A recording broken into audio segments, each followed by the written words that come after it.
and welcome everyone to today's Synergist webinar, Designing Better Controls for Ergonomics. I'm Kay Bechtold, Managing Editor of the Synergist, the magazine of AIHA.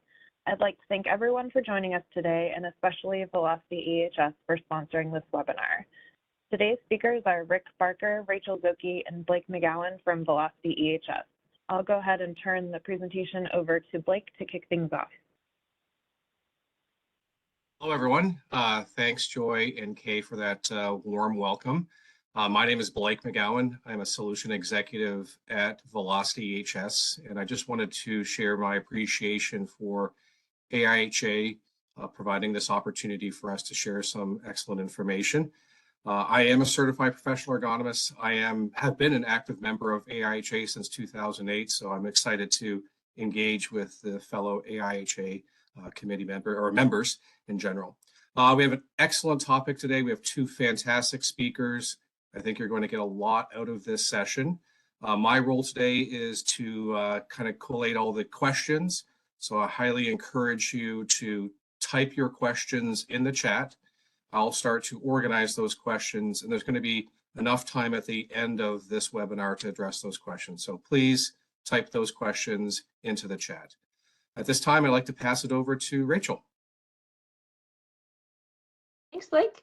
So, hi everyone. My name is Rachel Zoki. I am also a certified professional ergonomist, and I am a senior strategic consultant with Velocity EHS. I've been working in this field for about 7 years now, and I'm excited to kind of share the unique information that I've gathered specifically around design and ergonomics.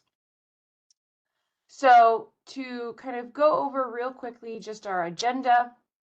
Actually, Rick pulled up his camera, so I'm going to let him introduce himself real quick before we jump into the agenda. Thanks, Rachel. So Rick Barker, I am our Senior Director of Solution Strategy. I'm a certified professional ergonomist and a certified safety professional. I have been working in the fields of ergonomics and safety for over 35 years. Awesome. And you'll hear more from Rick a little bit later. So just a quick run through of our agenda today. So obviously we do our introduction. I'm going to go over kind of the guiding principles for this webinar. Then we're going to jump into talking about using design principles and how they apply to ergonomics, applying design guidelines and how we integrate ergonomics into those design guidelines. Then I'm going to hand it over to Rick, and he's going to talk you through verifying control effectiveness and employing some lessons learned. Okay.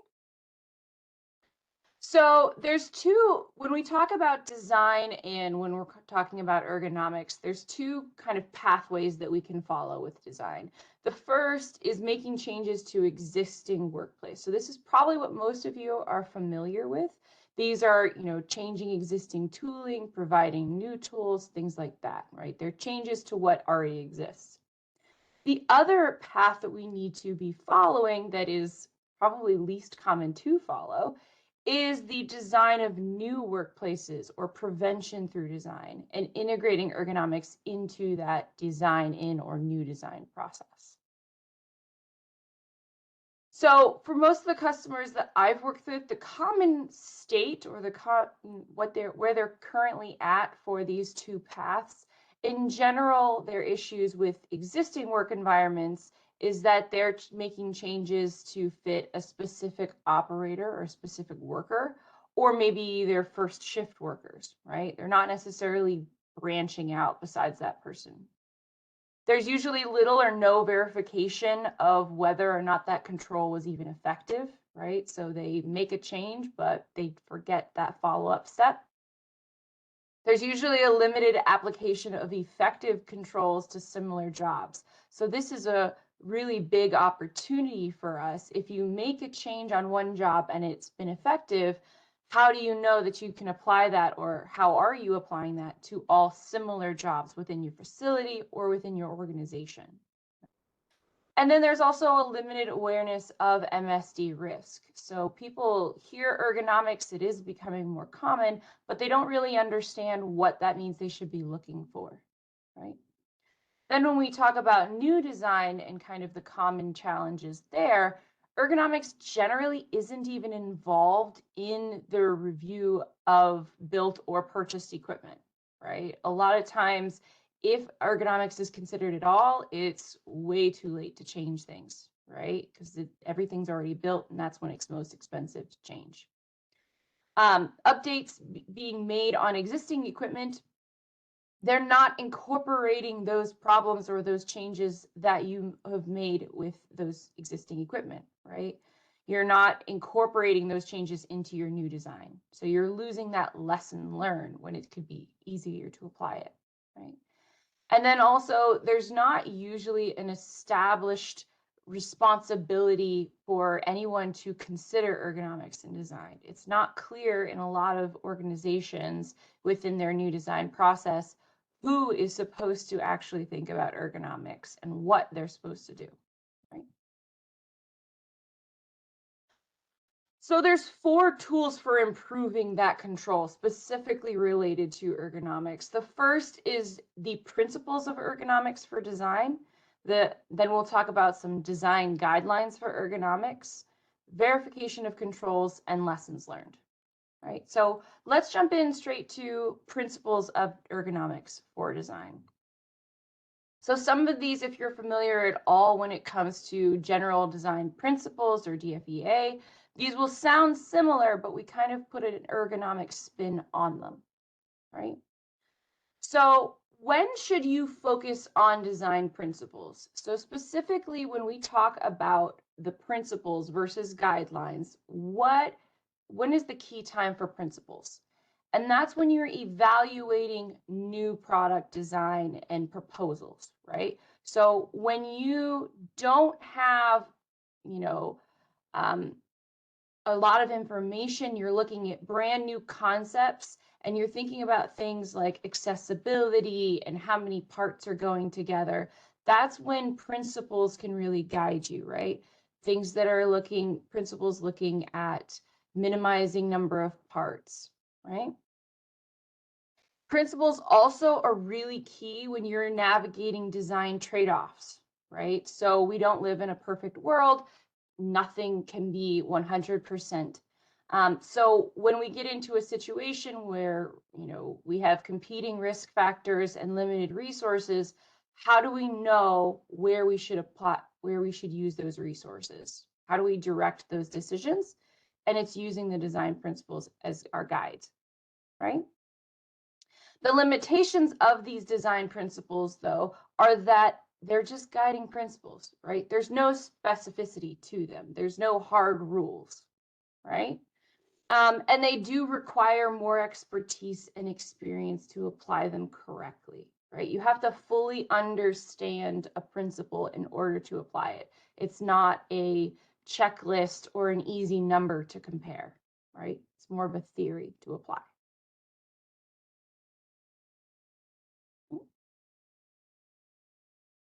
So when we talk about design principles, I kind of break those up into two areas, right? There's 2 key roles that will use the design principles. The first are your product engineers, right? So the key principles for product engineers, things like avoiding part fits that will result in operator strike. So basically anything that's going to require someone to hit 2 parts to get them together, we want to avoid that, right? Providing sensory feedback. So this is a big one for operators. When we get into actually looking at some of the evaluations, people will say, oh, they're pushing harder than they have to get those parts to seat together. You don't need to push that hard. Well, how do they know, right? If there's a click, if there's a feeling, there's some kind of sensory, primarily tactile feedback for them, then they know that they don't have to push any harder, right? So we want to be thinking about that design principle when we're designing products. Same with minimizing the number of component parts, right? The fewer parts that have to be put together, just the less handling we have to do. Ease of alignment or mistake proof, so the one way, right way, right? If things can be put together incorrectly, they will. That's just Murphy's Law. So if we design things that they only go together one way and it's really easy to put them together that way, it makes it easier for everyone, right?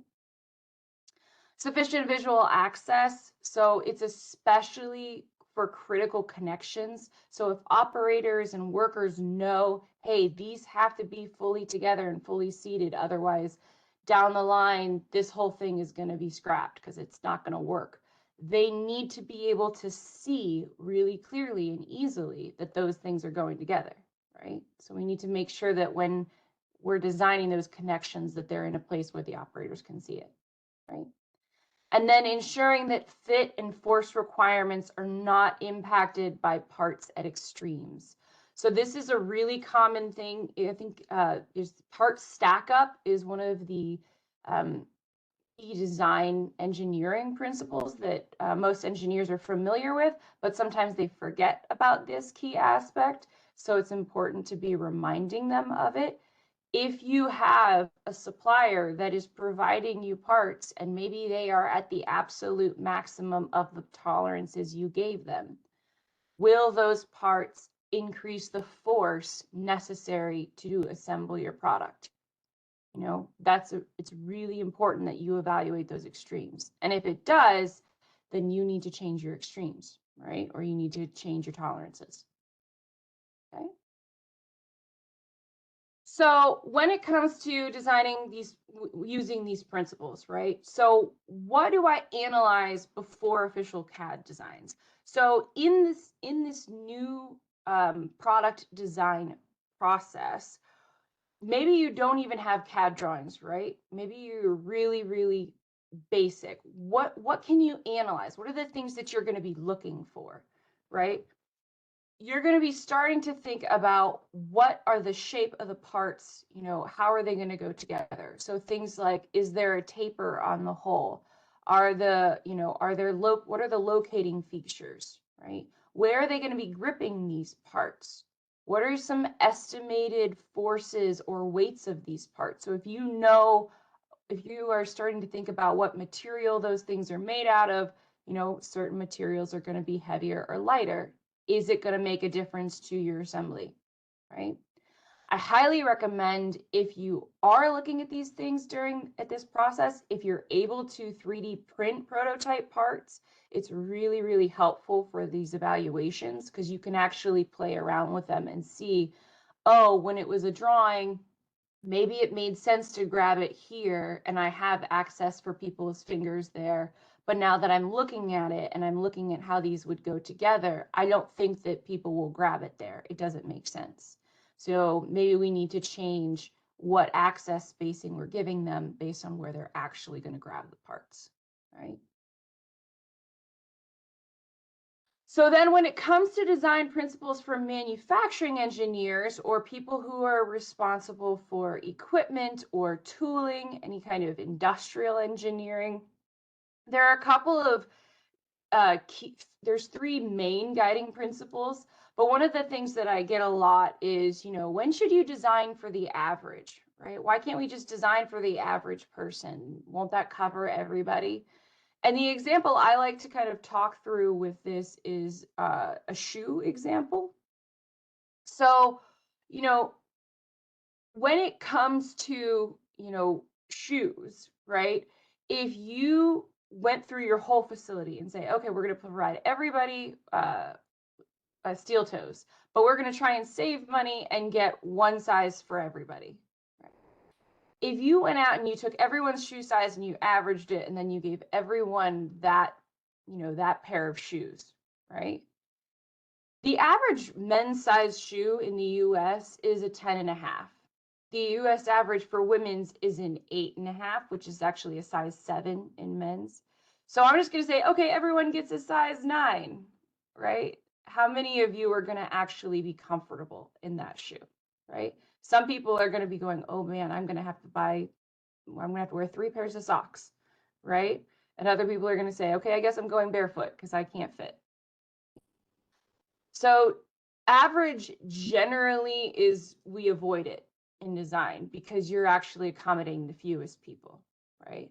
So instead, we focus first on designing for adjustability.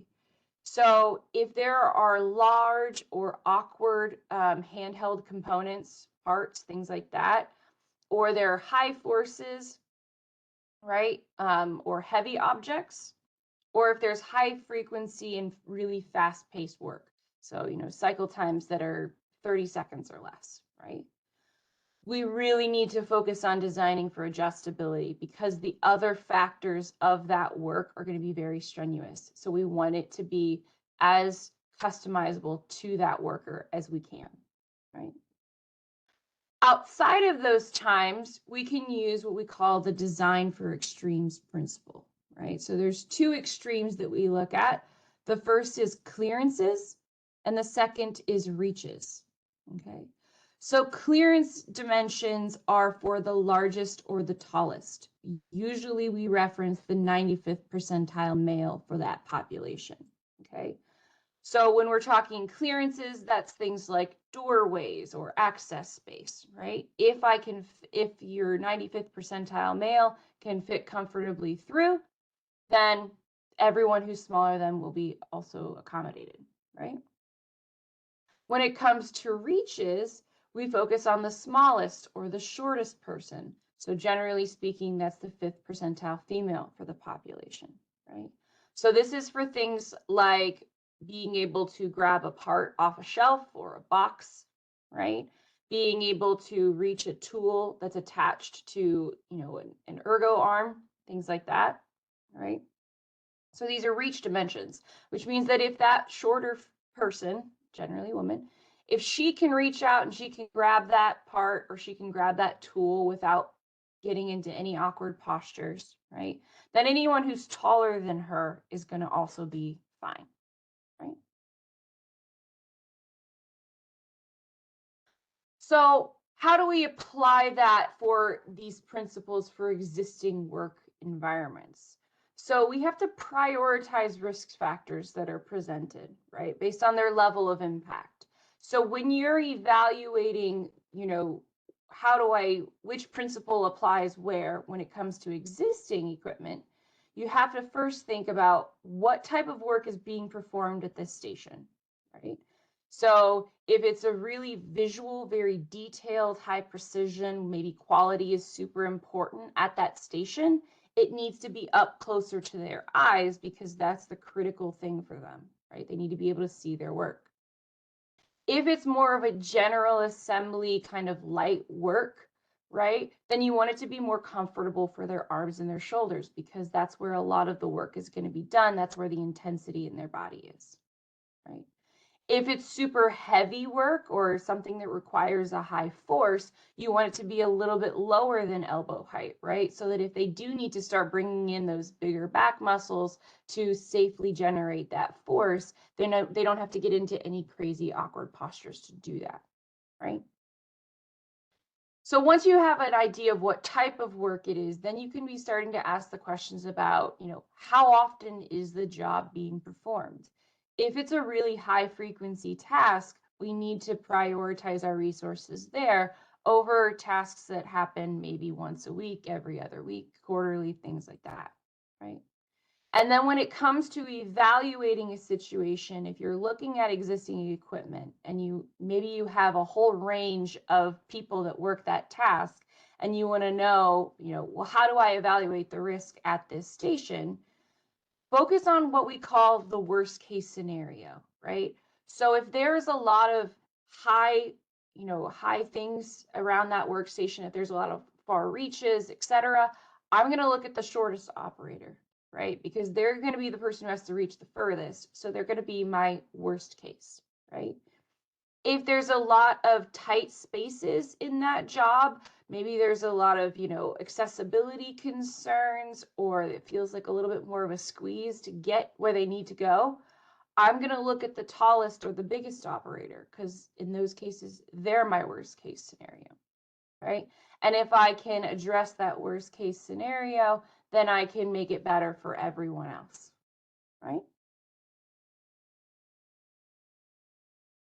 So we take those principles into the design in process, right? So that's kind of existing things, but what about with new equipment? How do I apply those design principles with new equipment?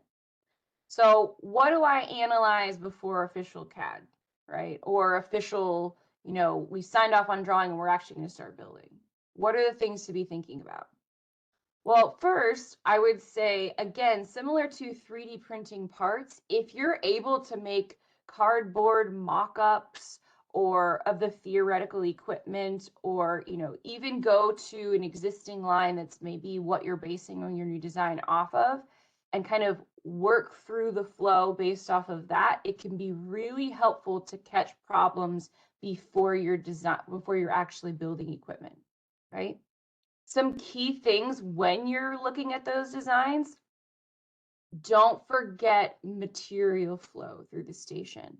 So it's really common we look at a design and a lot of engineers end up putting blinders on because they're responsible for a singular piece of equipment or a singular workstation, and they forget to think about how is materials coming in and out, right? Verifying that you have the accessibility to actually grab things off of racks that you're going to be using, or out of bins that you're going to be using for components. Do those fixture tolerances align with those component tolerances, right? So if you have a full fixture to hold the part in place when you're working on it, if the tolerances of that fixture don't match the tolerances of your component, and you have to hit that part to get it to be fully seated, that's something that's going to be a problem down the road, right? Thinking about material racks, are they fixed height or are they adjustable? Do you have space for that rack or cart wherever it is, right? Are you going to have things in their original packaging when they come to that workstation, or are you going to be pulling things out of packaging somewhere else? How are you delivering those things, and how are they going to impact those reaches and those forces at that station, right? It's also important to consider the impact of the environment on the flow. So things like lighting, spacing with other lines, any kind of guarding that's necessary. So maybe at this stage you don't have all of the guarding in your mock-up or in your design, but if you realize, hey, we actually are going to need a light curtain here, or we're going to need more solid guarding, that can impact your accessibility for that operator. So you need to make sure you're keeping in mind that you might have to add some inches to your measurements, right, for comparison. And then also, similarly with product design, when we talk about, one way, right way, same thing when we get into equipment. Can you load components into that piece of equipment incorrectly, right? Will it fit if it's going in, in the wrong angle? Because if it will, then it will happen at least once, right? And we want to be able to avoid that. And we also want to make sure that we're not putting people in awkward positions because they don't realize they're putting something in wrong, right?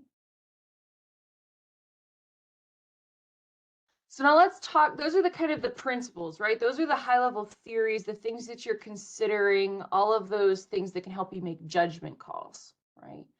But then we can talk about the actual design guidelines for ergonomics. So the great thing about design guidelines and where they shine is evaluating existing designs and workstations, right? They give you specific dimensions for a singular category. So they have those defined rules, for a given result. So you can actually have that more regulated and specific conversation with engineers saying, hey, we're outside of design guidelines. This is an indicator that it's going to be a higher risk. We need to address this. And not only that, because it's a firm dimension, we know how much it needs to change by to be more safe, right? Design guidelines, obviously, because of that rigidity, they are way easier for non-experts to apply, right? Any engineer can learn a set of design guidelines, even if they don't know that much about ergonomics or, anything health and safety, right? The limitations for them, and this is kind of that trade-off, right, is that there are multiple risk factors interacting. So, a design guideline, you're going to have one for horizontal reach, you're going to have one for your vertical height, for your forces, things like that. But when you have to get into those trade-offs and those conversations about, guarding that's required for safety, but it's impacting the ergonomics because it's extending the reach, and you have multiple risk factors and you're trying to make the judgment call or the design trade-off evaluation on how bad is it, right? Is it, enough that we need to really change course, or how do we know that? And the design guidelines aren't inherently going to tell you that, right? So I will say, so these are some tips for more effective design guidelines. I find a lot of design guidelines are fairly binary. They're a set number and either you're in it or you're out of it. The unfortunate part of that is, like we said, it's not a perfect world.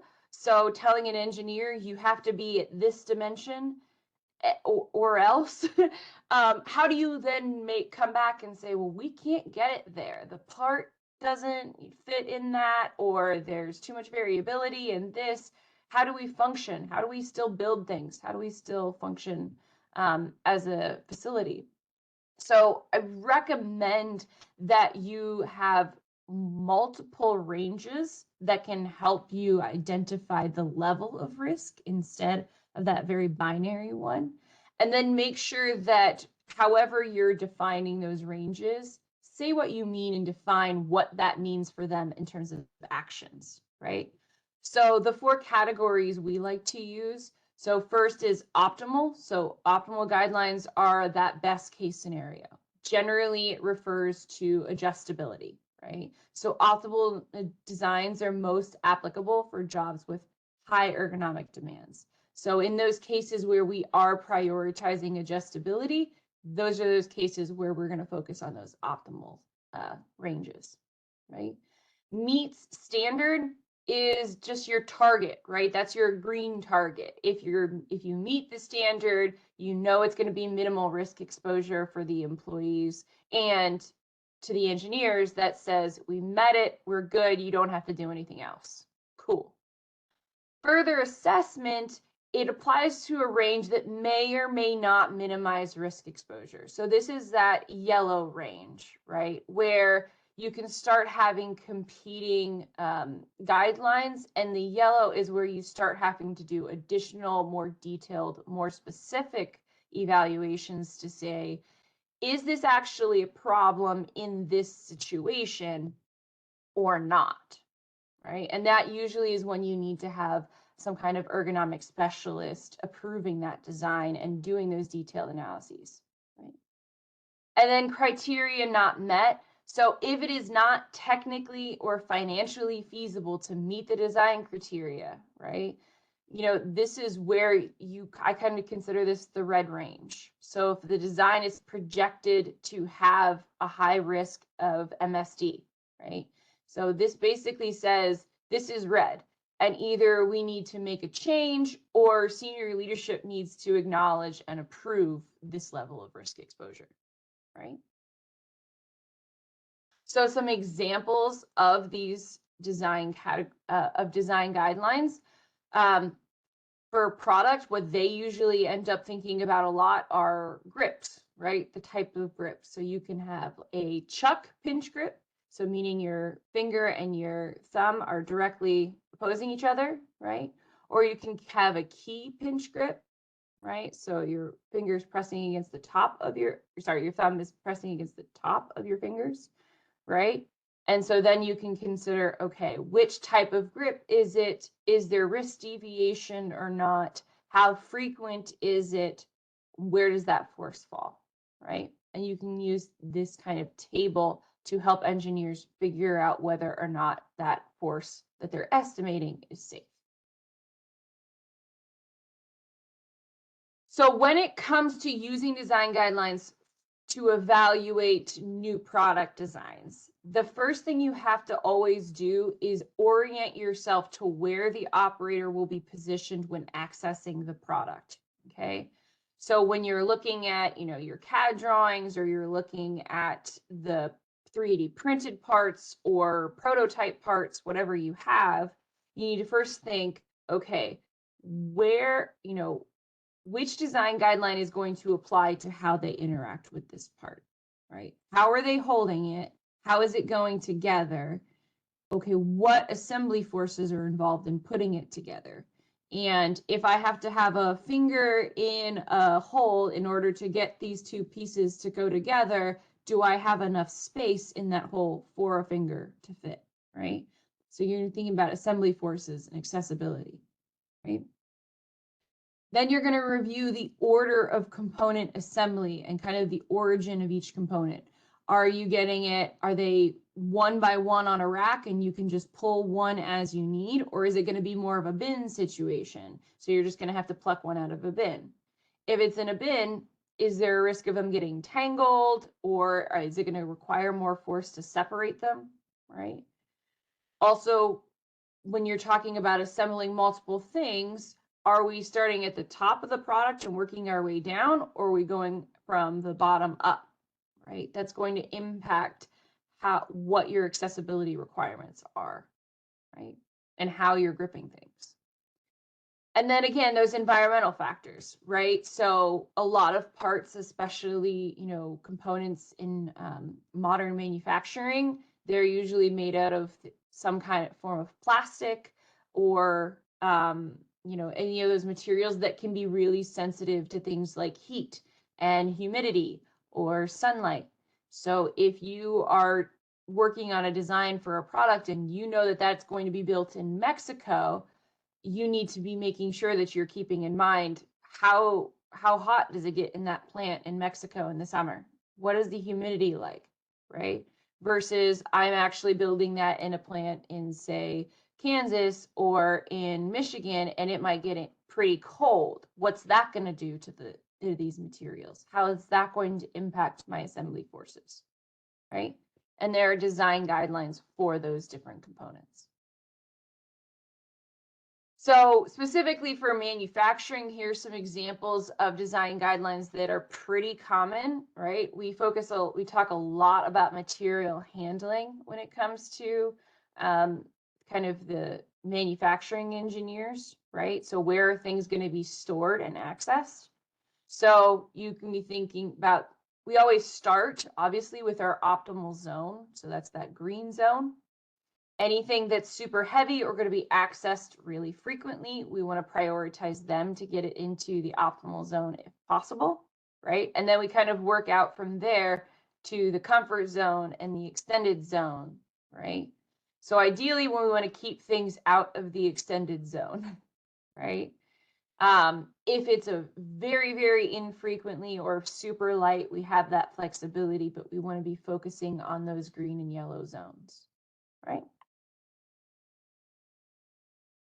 So then when it comes to the existing work environments, right? So we have these design guidelines, they're going to be the same. The guidelines themselves are going to be the same, right? But in existing work environments or existing equipment, when it comes to applying the design guidelines, you have to start with, which MSD risk factors are present, right? So that's when you're doing your risk assessment, right? That's identifying what your key problems are. Once you know that, then you can be thinking about, okay, which design guidelines are relevant to that situation. So a very common example, we have, a lot of companies have to move drums, right? So if I'm evaluating this job and I can tell that there's a really high force to manually maneuver this 80-pound drum, right? So I need to be thinking, okay, if my risk factor is this high force, and it's this push force to move the drum, right? Then that's the design guideline I'm going to use for comparison, right? So I'm going to look at push out, that's kind of replicating how he's applying the force, right? And then I'm going to compare the existing force, so, whatever that number is, to the design guideline related to that. And then I can start knowing, okay, here's my current force versus the recommended force, right? And that will help direct me into how much do I need to reduce this to be safe, right? In this case, maybe I really need, there's a significant reduction required, so I'm going to provide them with a drum cart, right? It's not going to completely remove the force, right? Because you still have to, you still have to kind of manually maneuver that drum cart, right? But maybe it's enough for me to be within design guidelines because of this particular cart or this particular drum, or just how often they're moving it, right?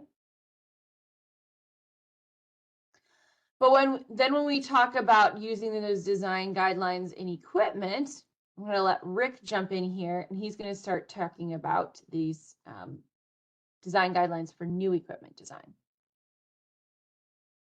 All right, thank you, Rachel. So as we move into the new equipment, there are some additional things that we need to look at. So when Rachel talked about where things are going to be located, she was talking about geographic content, or like weather differences and how that would affect forces. One of the other things that we need to look at is, what about the population that's going to use it? What size differences are there?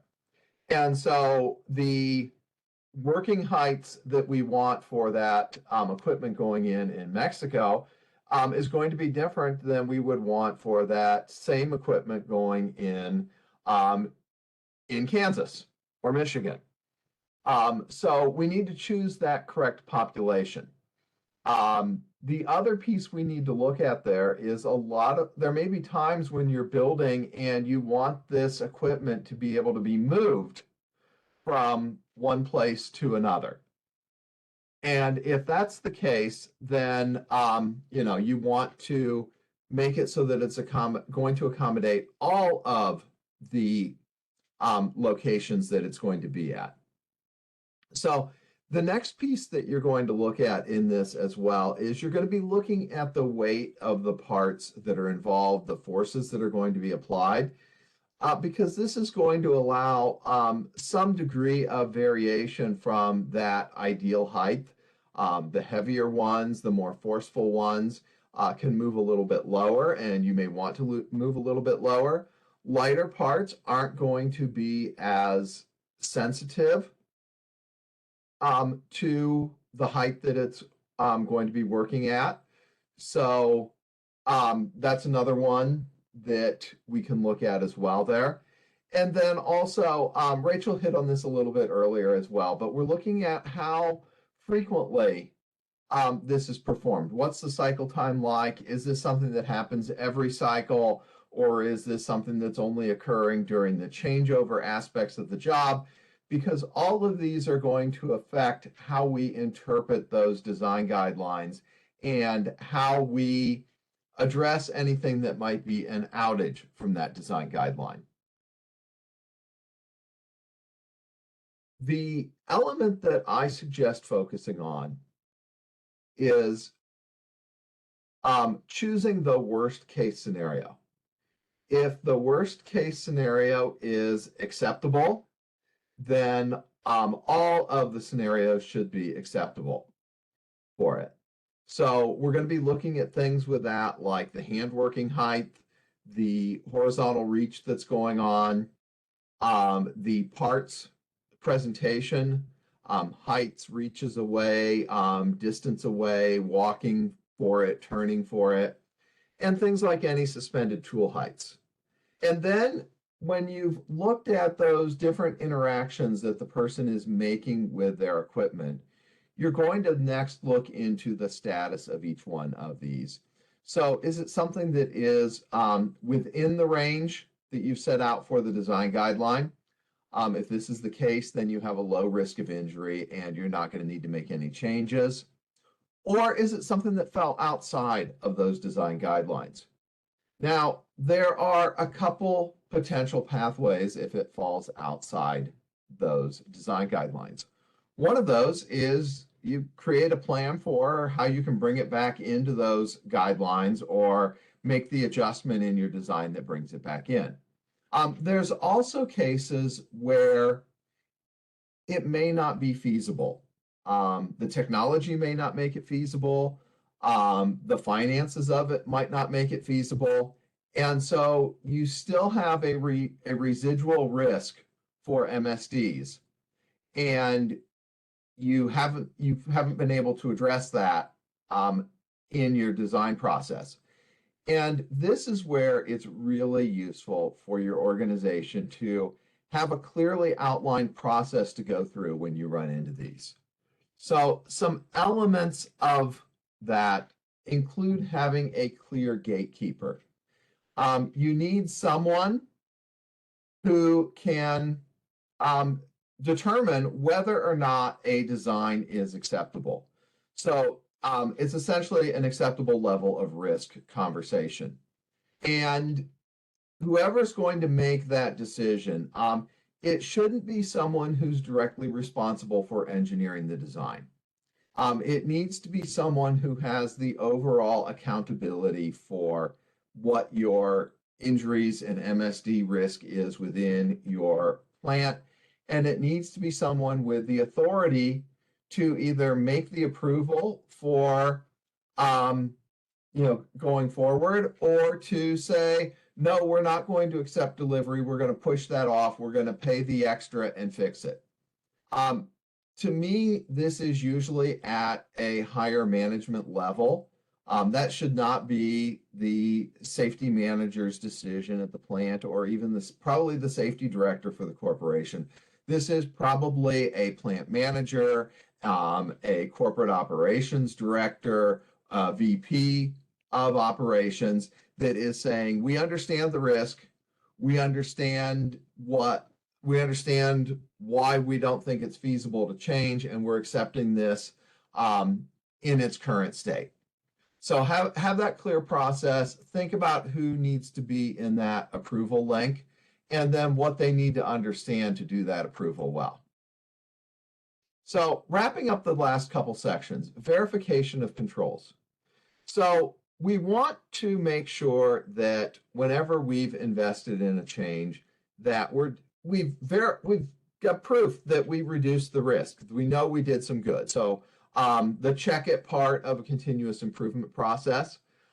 Make sure that that control implementation is complete, the operators are aware and trained in it, and understanding that if you don't make these verifications and make the incremental improvements, you can lose this opportunity to course correct on your plan and end up headed off in a wrong direction that's going to cost you more. So that's true whether we are doing it at the existing job level, or if we're making those changes in a new piece of equipment design. So when we fix something, communicate it, provide the training, check it, minimum of 2 weeks post-install. And you want to follow up with the same assessments that you did in the first place to define risk, to see the change. But it's just as important to talk with the people. And then you need to follow it up again 3 to 6 months later to see if it's still in place. So you need to go back out and watch what's happening, talk with the people that do the job, talk with the supervisors, and really understand if it's working as intended, if there's any things that need addressed. And all of this feeds into the lessons learned part of it. And there's two pieces that to me are really important with the lessons learned. So one of those is we usually have a lot of operations across the single plant and even across plants that have similarities. And so if we found something that works once, there's a good chance it's going to work other places, and we want to repeat that. But the other spot that we want to do that is that we really want to make sure we bring that information over into new designs. So if we made an improvement in the existing workplace, we need a way to make sure that that gets communicated back to designers of new equipment so that they can make a similar good enhancement in the new equipment that's being developed. We also want to communicate any unresolved risk exposures. So we were able to fix some things and we weren't able to fix others in an existing workstation. Identifying those ones we couldn't fix and getting those in at the very early stages of the design process help make sure that we avoid making the same mistakes in the new design that we made in the last design. So when we have that information, I suggest that you prioritize those by finding unresolved high-risk tasks in similar products and understand what caused those. Rank the severity of those. Sort them into the types so you know which engineers should work with it. Review that list and rate the difficulty to address it, and get agreement from the design team on which ones of these can we do right now, so that you can that we can make the changes in the new design that's going forward. We might not be able to do all of them, but we can select which ones we're going to highlight. So that wraps up the content area. We're going to move into some questions. I also want to highlight, you can use a QR scanner. If you want to look at your own ergonomics program, we do offer a self-assessment guide to that where you can evaluate your overall program and see where its strengths are and where its gaps are, and get some recommendations for what you can do to improve. Blake, if you can join. Excellent. Rick, Rachel, excellent job. Just want to confirm that you can hear me clearly. Yes. All right. Just another reminder to the group, we do have several questions in the chat. We've got about 13 minutes left, which means we probably have time for 3 or 4 questions. But if you do have an additional question, please feel free to type it in now. The first question I have, and let's start off with Rachel, and Rick, I can swing by after you if there's anything else that you would recommend. Rachel, for both product design and manufacturing engineers, to measure forces, do you recommend any tooling or equipment or approaches in order to do that effectively? So I always start with push-pull gauge. That's probably my #1 tool for evaluating forces for product and for manufacturing. If you're getting into a lot of hand forces when it comes to, you're pinching together multiple component parts, things that are smaller, you can always go with the dynamometer.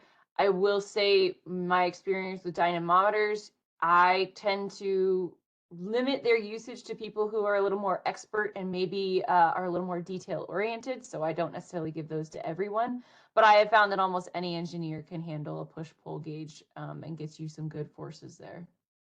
Good insights. Rick, maybe just to follow up to that, maybe I'll ask you to answer. Do you recommend an analog or digital type of force gauge, and if so, why?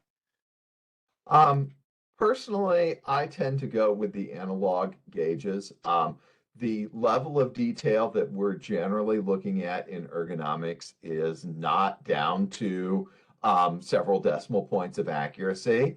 And the analog gauges just tend to hold up better. You don't have problems with battery being out when you needed it, or battery having died from spending too long without charges on it. So it's a lot more convenient. And also when you travel with it, they hold up a lot better to travel. So, and they always don't charge properly if you're in another country. So I do like the analog ones as well. Just one other point maybe to share with people. There's all types of really simplistic tools out there. I remember someone sharing with me, there's like a door hinge gauge that was like $10 that you can get at like a Home Depot or Lowe's. So those are very, very simple. And maybe throwing a question back at you, what would be the force limit that you would need on a gauge? Like if you look at an analog or digital force gauge, you can get them up to 100 pounds, 500 pounds. What would you recommend? Just quick answer, Rachel. I go 50 to 100. Yeah. Honestly, if it's over that, I know that I don't even need to know what it is. It's too high. Yeah. Rick? Yeah, I wouldn't even go up to the 100. I generally say if you even hit 50 pounds, you're going to need to do something with it. Yeah. That's a really key point. I see a lot of ergo teams over purchasing. Like they'll purchase the 200 pounds. I'm like, for what reason? You spend another $1,000 for, it doesn't give you any additional information. I've also recommended in the past people just use luggage scales for immediacy Same. because you can get like a $10 one from almost anywhere nowadays. And it's a great starting point if you don't want to invest in a more efficient, more official tool. Similar, like the door hinge scale, a fish scale has worked for me in the past. Like again, bathroom scales are fine too. Again, as Rick said, we're going for directional and categorical. This is a question for Rick. I think you might know the answers to this. The data sources and studies used for the pinch hand forces in our design specifications. Do you recall? I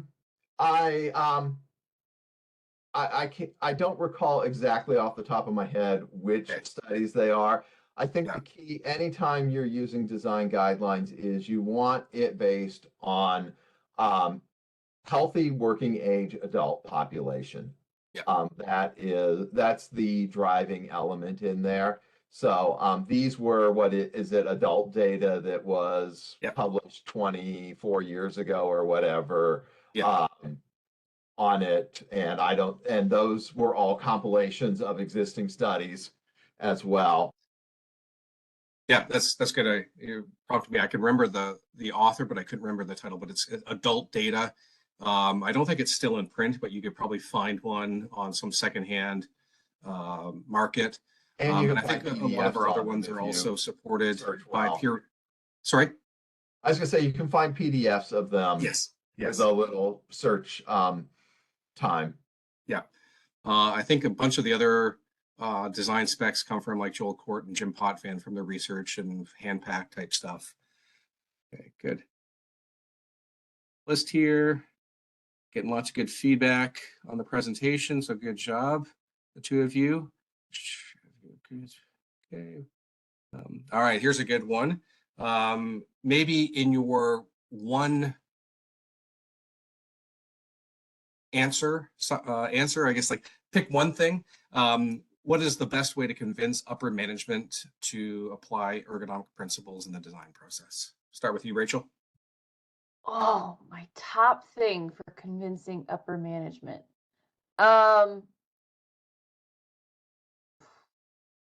have so many. My biggest one is that ergonomics touches everything. So whether you realize it or not, it's a problem everywhere.